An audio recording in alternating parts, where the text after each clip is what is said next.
যতটুকু সংস্কার করবে আগামী সংসদ তারা প্রয়োজন মনে করলে সংসদীয় পদ্ধতিতে যেটা হয় সেটা তারা করবে। সুতরাং এগুলো জনগণের উপর ছেড়ে দেন। আপনারা নতুন নতুন বক্তব্য দিয়ে আবার বলছেন কি সমস্ত দলগুলো আপনারা ঐক্যবদ্ধ হয়ে এক সপ্তাহের মধ্যে আমাদের জানান। জনগণকে তোমার বাপের চাকর নাকি? তুমি নির্দেশনা দেওয়া শুরু করে দিয়েছ। আমরা জানাবো না।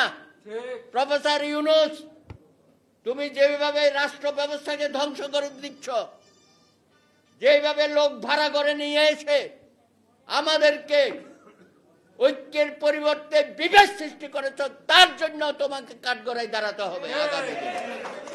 সুতরাং আজকে সংবিধানের আলোচনায় আমাদের মূল কথা হচ্ছে আগামী ফেব্রুয়ারি মাসে জনগণের ভোটে তারা সিদ্ধান্ত নেবে কারা রাষ্ট্র পরিচালনা করবে। আপনি রেফারি হিসাবে সুষ্ঠু গ্রহণযোগ্য যেটা আপনি বলেন, তাড়াতাড়ি নির্বাচনের ব্যবস্থা করেন। অনৈক্যের মধ্যে আপনি আবার বাতাস দিতে যেয়েন না। আপনি এখন বলেন যে এনসিপি একটা পার্টি আছে, তাকে নিয়েও নানান স্বপ্ন আপনি দেখিয়েছেন। এই ছেলেগুলোকে আপনি নষ্ট করেছেন, তরুণ সমাজকে। এত বড় আত্মত্যাগ ৩৬ জুলাইয়ের অভ্যুত্থানে যাদের ভূমিকা ছিল, শুধু ছাত্ররা, আমাদের তরুণ সমাজ, শ্রমজীবী প্রায় ২৮৪ জন শ্রমিক এই অভ্যুত্থানে আত্মাহুতি দিয়েছে। মা বোনেরা আত্মাহুতি দিয়েছে, শিশুরা, শতাধিক শিশু আত্মাহুতি দিয়েছে। অনেকে চোখ হারিয়েছে, হাত পা হারিয়েছে, মাথার খুলি উড়ে গেছে। তাদের প্রতি যদি আপনি সম্মান প্রদর্শন করতে চান, তাহলে তাদেরকে তো আমরা বিরোচিতভাবে সম্মানের জায়গায় রাখবো।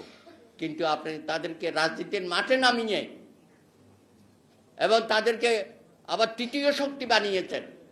বিএনপি, জামাত, আবার এনসিপি। বাংলাদেশে যেন আর কোনো রাজনৈতিক দল নাই।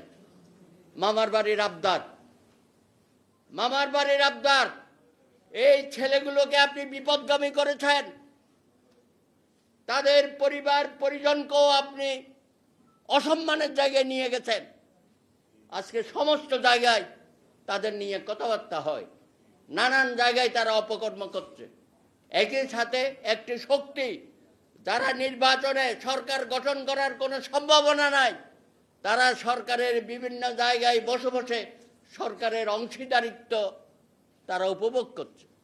তারা বিভিন্ন জায়গায় পদ পদবি নিচ্ছে, নিয়োগ বাণিজ্য করছে, ট্রান্সফার করছে, ব্যবসা বাণিজ্য করছে।